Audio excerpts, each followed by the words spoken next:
अध्यक्षता कर रहे भारतीय जनता पार्टी के मंडल अध्यक्ष उमाशंकर सिंह जी, मंच के संचालक जनता दल यू के नेता श्री विजय प्रसाद वर्मा जी,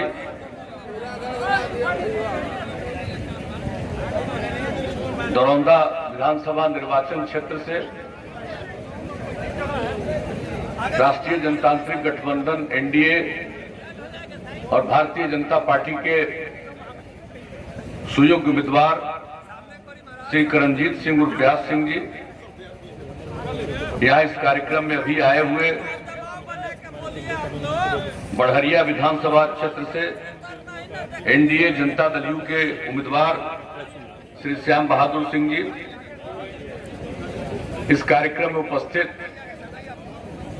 हमारे पुराने मित्र भारतीय जनता पार्टी के वरिष्ठ नेता और केंद्रीय मंत्री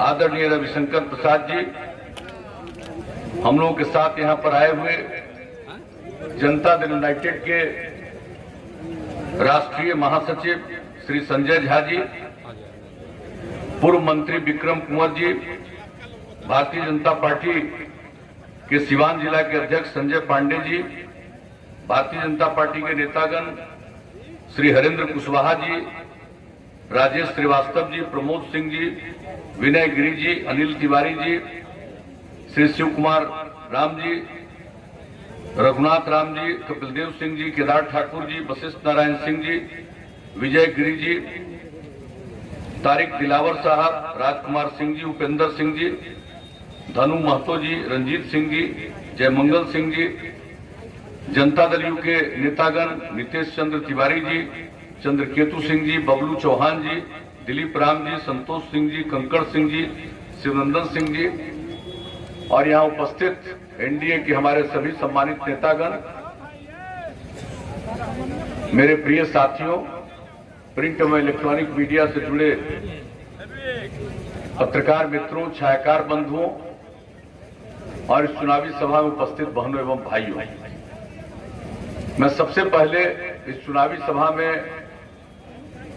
शामिल होने के लिए आप सबको हृदय से धन्यवाद देता हूं और आपका अभिनंदन करता हूं।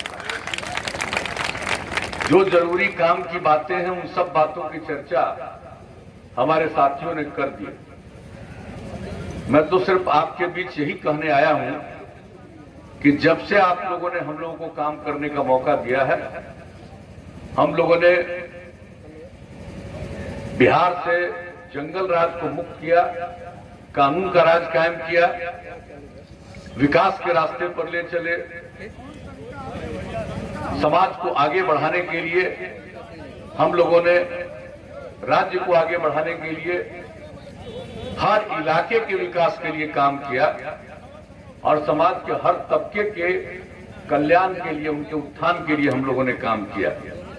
और आप सब जानते हैं कि प्रारंभ से ही हम लोगों ने चाहे कानून का राज कायम करना हो, शिक्षा के क्षेत्र में जो शिक्षा से बाहर रह जा रहे थे उन लोगों को स्कूल में लाने के लिए, लड़कियों के लिए, लड़कों के लिए, हर के लिए विशेष तौर पर हम लोगों ने पहल की।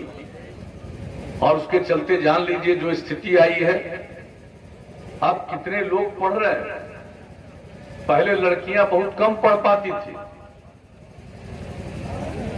9वीं क्लास में हमने सर्वेक्षण करवाया था, इतनी बड़ी आबादी के राज्य में लड़कियों की संख्या 1,70,000 से भी कम थी। लेकिन हम लोगों ने जो पोशाक योजना, साइकिल योजना, ये सब काम शुरू किया और बाद में तो साइकिल योजना, पोशाक योजना लड़कों के लिए भी शुरू कर दिया। लेकिन लड़कियों में कितना आत्मविश्वास पैदा हुआ और उनकी संख्या स्कूलों में कितनी बढ़ गई। और अब हालत है कि अब हाई स्कूल में भी,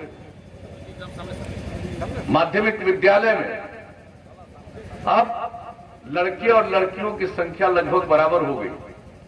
और इस बार जो मैट्रिक की परीक्षा हुई इस साल, उसमें लड़कियों की संख्या लड़कों से भी थोड़ा ज्यादा थी। अब आप सोच लीजिए कि जो काम हम लोगों ने प्रारंभ से करना शुरू किया, आज 14-15 साल जो काम करने का मौका मिला, हम लोग हर क्षेत्र में काम पहुंचाए। महिलाओं के उत्थान के लिए जो हम लोगों ने काम किया, कितनी कम जनप्रतिनिधि होती थी महिलाएं, हम लोगों ने महिलाओं को 50% का आरक्षण दिया। अब 3 बार चुनाव हुआ पंचायती राज संस्थाओं का, नगर निकायों का। अब देखिए कितनी बड़ी संख्या में महिलाएं जनप्रतिनिधि कितना आगे बढ़ रही है। और आप समझ रहे हैं किस तरह से हम लोगों ने अनुसूचित जाति जनजाति को भी आरक्षण दिया, उनकी आबादी के अनुरूप जो संवैधानिक व्यवस्था की गई थी, और उसके अलावा अति पिछड़े वर्ग के लिए भी आरक्षण की व्यवस्था की गई। तो अब कितने सब जनप्रतिनिधि के रूप में काम कर रहे हैं, ये सब आप जानते हैं। शुरू से ही हम लोगों ने जो काम करना शुरू किया, और महिलाओं के उत्थान के लिए ये जो पति पत्नी को का राज था, अंदर गए तो पत्नी को तो गद्दी पर बैठा दिया, लेकिन महिलाओं के लिए कोई काम नहीं, उनके विकास के लिए कोई काम नहीं। और देश भर में स्वयं सहायता समूह का काम चल रहा था, बिहार में बहुत कम, और वह भी ठीक ढंग से नहीं चल रहा था। जब हम लोगों को मौका मिला, हमने विश्व बैंक से कर्ज लेकर के बिहार में हम लोगों ने जीविका समूह का गठन किया। लक्ष्य रखा 10 लाख का, और आप जानते हैं अब 10 लाख का लक्ष्य प्राप्त कर चुके। 1 करोड़ 20 लाख से भी ज्यादा महिलाएं जीविका समूह से जुड़ गई, और उनमें कितनी जागृति आई है। अब ये संख्या आगे और बढ़ती जाएगी, लेकिन हम तो आज तक की आपको कहानी बता रहे हैं किसी भी क्षेत्र में। और क्या आज का भी कहीं सड़क नहीं? हम लोगों ने कितना सड़क बनवाया, कितना पुल पुलिया का निर्माण करवाया। और जब पिछले 6.5 वर्षों से केंद्र में आदरणीय मोदी जी की सरकार बनी, तो इन लोगों ने भी बिहार के विकास के लिए, चाहे सड़कों का काम हो या और कई योजनाओं की शुरुआत कराई, जिसका लाभ देश को तो मिला ही, लेकिन हम लोगों के बिहार में विशेष योजनाओं की शुरुआत कराई। तो कुल मिलाकर के आज जो बिहार तरक्की के रास्ते पर है, आप इस बात को भूलिएगा मत। कुछ लोग हैं जिनको न काम करने का अनुभव है और न ही किसी चीज की जानकारी है। पहले काम किया, कितना बुरा हाल, और आज जब काम किया जा रहा है और इतना तेजी से आगे बढ़ाया जा रहा है, तो हम लोगों ने कितने लोगों के लिए रोजगार का अवसर पैदा किया। ये संख्या बढ़ती जाएगी, लेकिन कोई कह देगा कि हम एक दिन में इतना रोजगार दे देंगे, इससे बढ़कर के तो मजाक की कोई बात हो ही नहीं सकती। पता क्या है, जब मौका मिला हुआ था 15 साल और 10 साल बिहार झारखंड एक था, तब कुल मिलाकर के 15 वर्ष में 1 लाख से भी कम 90,000 के करीब लोगों को रोजगार मिला। और आप बताइए, हम लोगों ने काम करते हुए सरकारी नौकरी की बात करिएगा, शिक्षक और दूसरे चीजों का, तो हम लोगों ने तो 6 लाख से भी ज्यादा किया।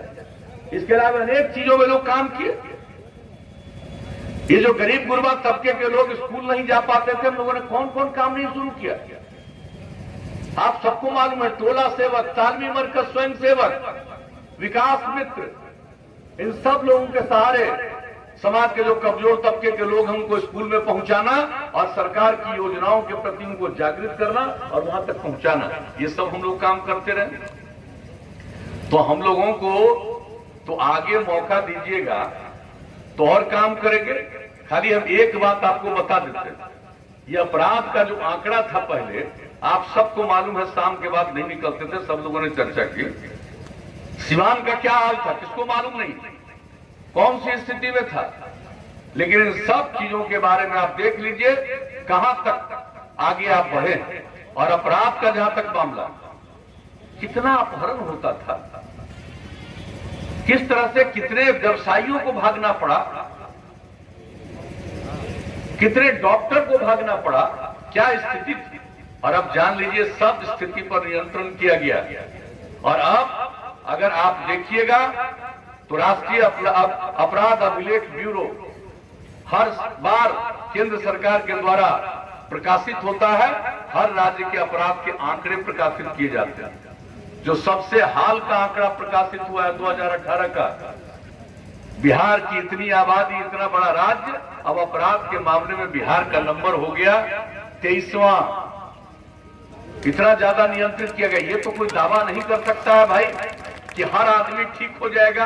अरे कुछ आदमी तो गड़बड़ करता ही है, कुछ आदमी तो बायां दायां करेगा, लेकिन इन सब चीजों के बावजूद अपराध की स्थिति में कितना सुधार आया है, तो आपको तो यही बताएंगे। विकास का दर बढ़ा, प्रति व्यक्ति आमदनी का दर 10.5% के दर से बढ़ गया।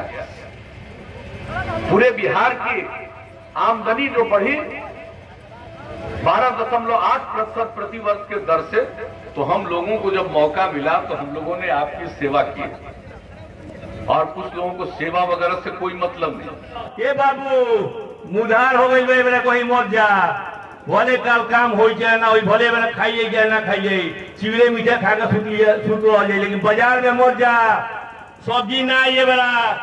ये सब दिन हम बहुत कुछ नहीं कहे जात, बहुत बात तो सब याद बोले बा, लेकिन नौका हमारे नौजवान भाई जे बा ओकरा ये सब पता नहीं थे। आज के लिए को मोटरसाइकिल बाइक हमने किनते सुनू, मोटरसाइकिल तक ना बिका था कि घर से निकलने चले चौराहा पर छिड़ा जाये, स्थिति रहा। एक सारा श्रेय जाता हमनी को अभिभावक, हमनी के नेता,